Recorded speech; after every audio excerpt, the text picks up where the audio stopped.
Right, we're about 3 miles in, another 15 miles to go to the sustainability centre.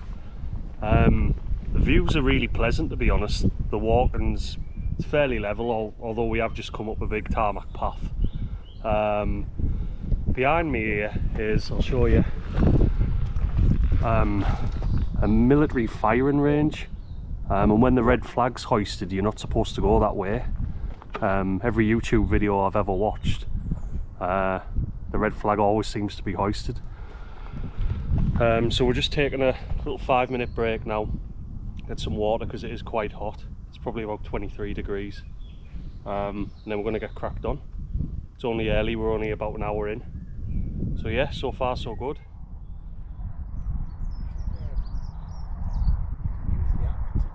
I know, can't be hard. I've done it before.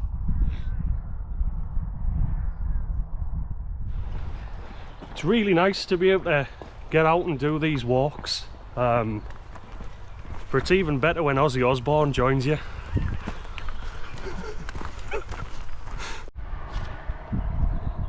Right, we've just arrived at Cheesefoot Head. General Eisenhower gave a speech to American troops just before the D-Day landings. Right over here. You'll have to excuse the noise, we're right next to a busy road. But yeah, what a sight that must have been. The sign says there as well, Joe Lewis, heavyweight champion of the world, fought in a boxing tournament down here as well. So, pretty interesting stuff.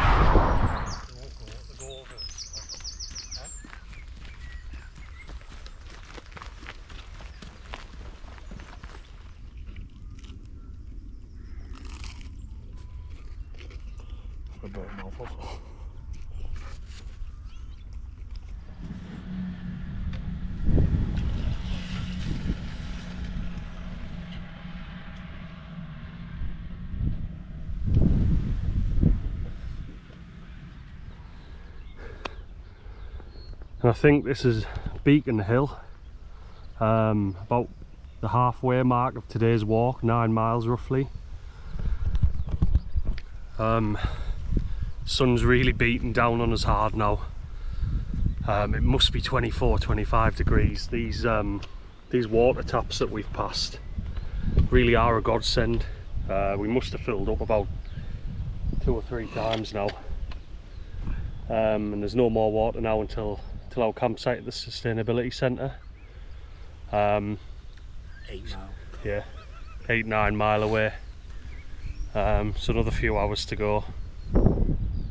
Sun cream's our best friend today, factor 50. Lathered in it, absolutely loads on me, so it'll be a sticky night, so hopefully we can get a shower later on. But the views are really starting to open up now.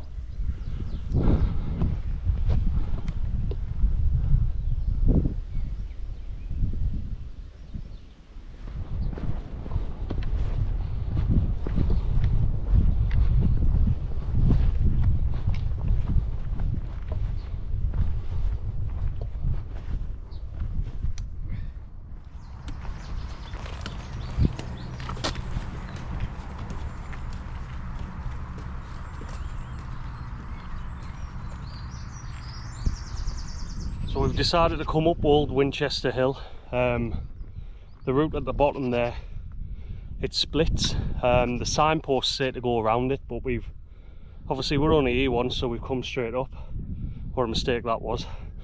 No, it's tough going to get up, but the views are amazing.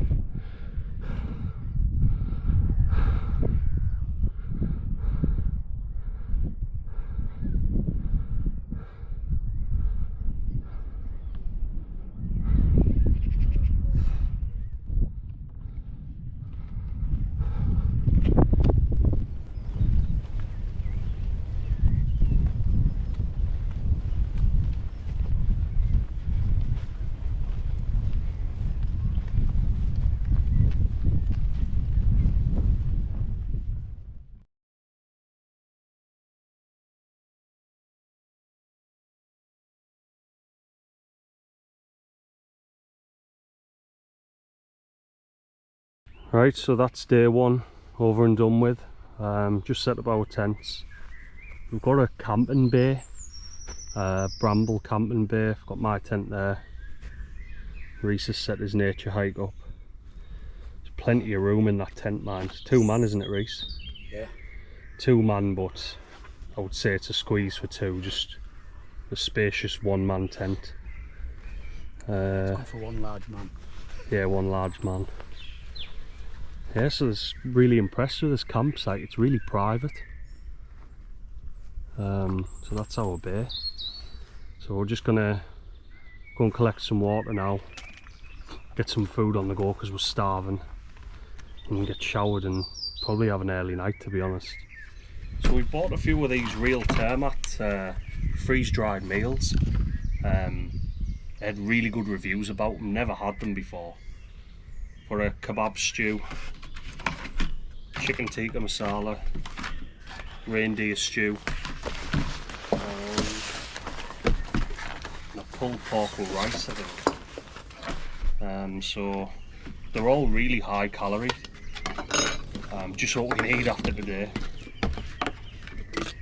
So I think I'm going for the kebab. I think I'm going to go for the kebab stew as well. We were talking about it on the hike up, so I think that's what we're going to go with. So just to give you a look inside before we add water. I don't know if you can see that very well. And there's plenty of meat in there. It smells really nice as well. It smells quite spicy. It's got rice in there. So yeah, really looking forward to this. What am I doing with this here? Right, so we've left it 8 minutes, so I'm going to give it a taste test. Like I say, there's plenty of meat in it.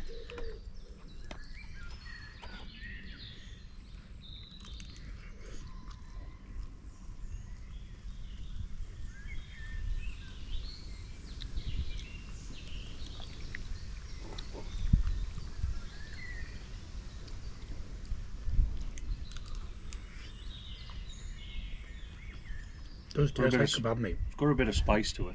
Yeah. Yeah, the more you get and the more meat you start to eat, it is tasty.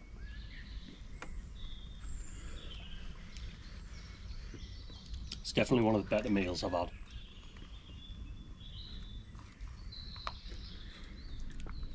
So we're about a mile out from the sustainability centre now, day 2. Would really recommend the campsite last night. We had a vegan breakfast this morning.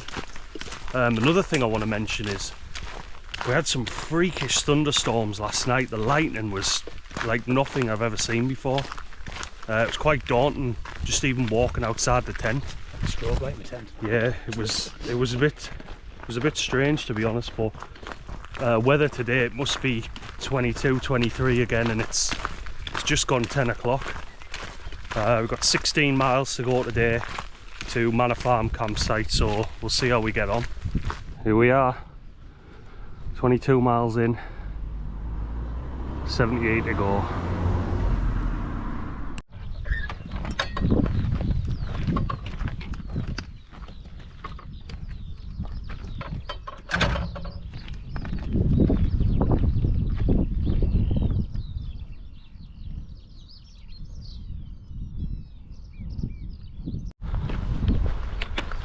Views are really opening up now. We've just come past Butser Hill and I've had to do something drastic.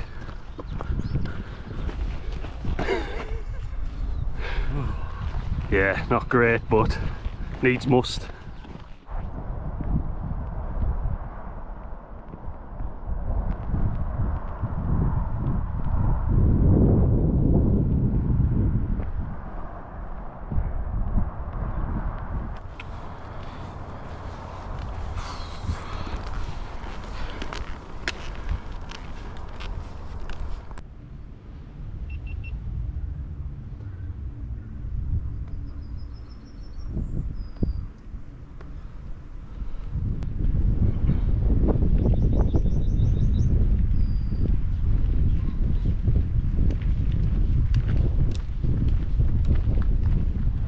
A lot of today's walking's been through sort of ancient woodland, and it's all been along gravel tracks, and a lot of the views have been covered, to be honest. It's been very up and down as well.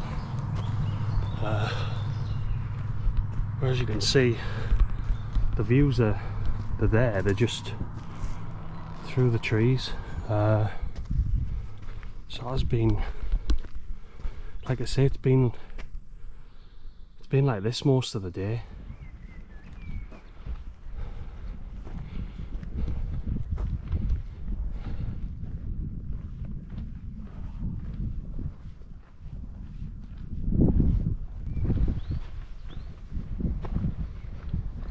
We did initially think we were having to go up there, but I think the path skirts to the right, over that way.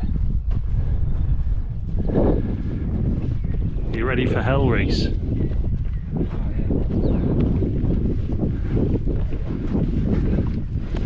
So we've decided just to go straight up onto Beacon Hill. So this is the second Beacon Hill of the South Downs Way. I believe you can go around that way over there and meet the path up at the top, but we're just gonna nail it like real men. You alright there, Reese? Just having a rest? I'm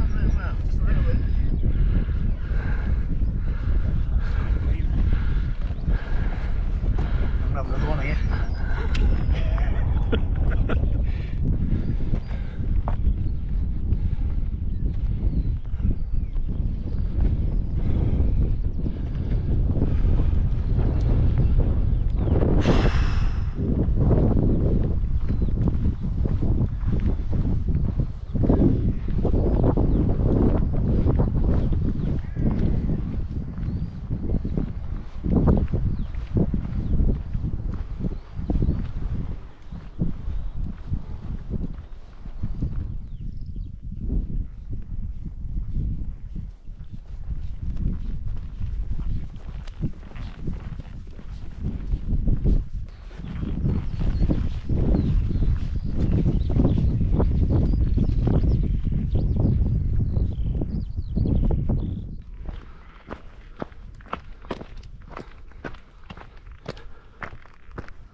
Right, that's us. Day 2 done and dusted. 17 mile. Terrain was really rough in places. Feet are in absolute agony. So we're gonna have a good rest up tonight, get something to eat. We might even pop down to the pub. There's a pub about half a mile down the road, so we've not had a beer in 2 days. Yeah, if your legs have got it in them. If my legs and feet have got them in them. Feet are pretty cut up, to be honest, so we'll see how we get on. But that'll probably be it for day 2. Tomorrow we've got a wild camp, Chanctonbury Ring. I think it's roughly about 19 miles, so it's probably going to be another tough one. But yeah. I can't hear you. Hello, can you hear me? Right, so day 3's arrived, so's the rain. Tents are soaking. How'd you sleep, Reese? Pretty good. How's your feet? Sound. Well, I'm blistered to hell. I've got 4, so it's nice for someone to have none. But I'm all taped up, loads of compede, so feeling good. Right, so we're about 2.5 miles in probably now, and we've been absolutely battered with rain. Forecast says it's going to go on till about 12 o'clock, but it seems to have cleared up for the moment, like. But no, now look, it'll hit us again when we're up on this exposed section.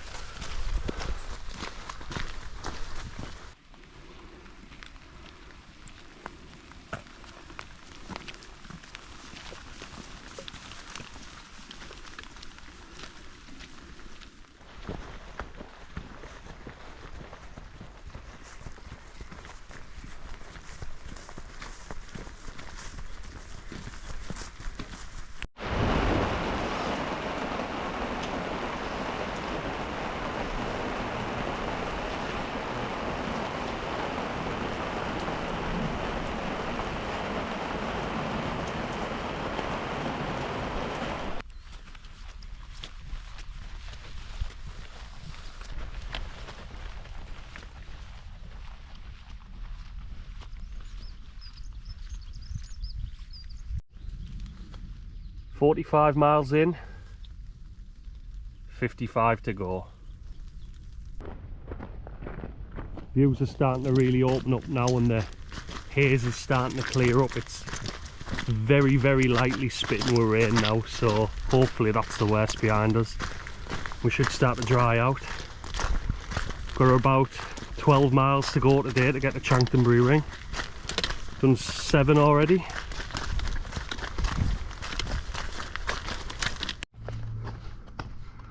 Right, we think in the distance is Amberley.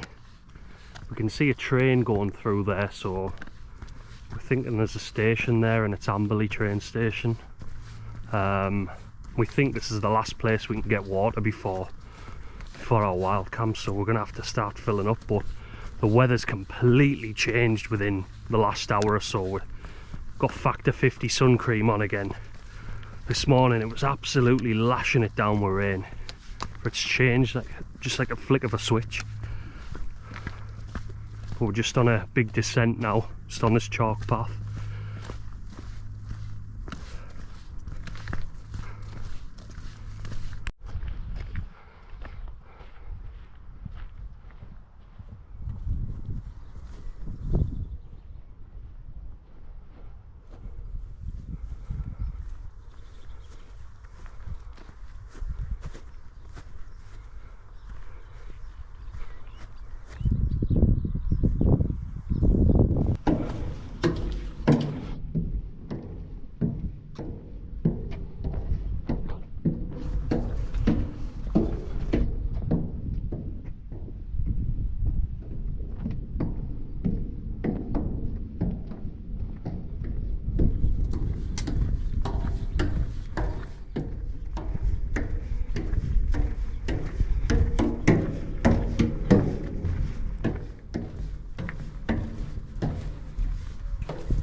First glimpse of Chanctonbury Ring in the distance there.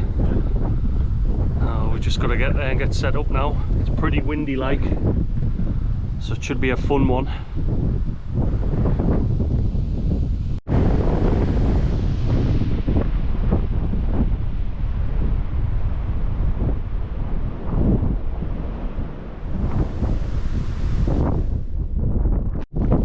Disaster. So it's 8:15 and we're still looking for somewhere to camp. We must have walked about 21 miles today. There's too much, well, there was cows right next to the ring, Chanctonbury, so it just wasn't safe to camp there. So we're just plodding on, seeing if we can find something else.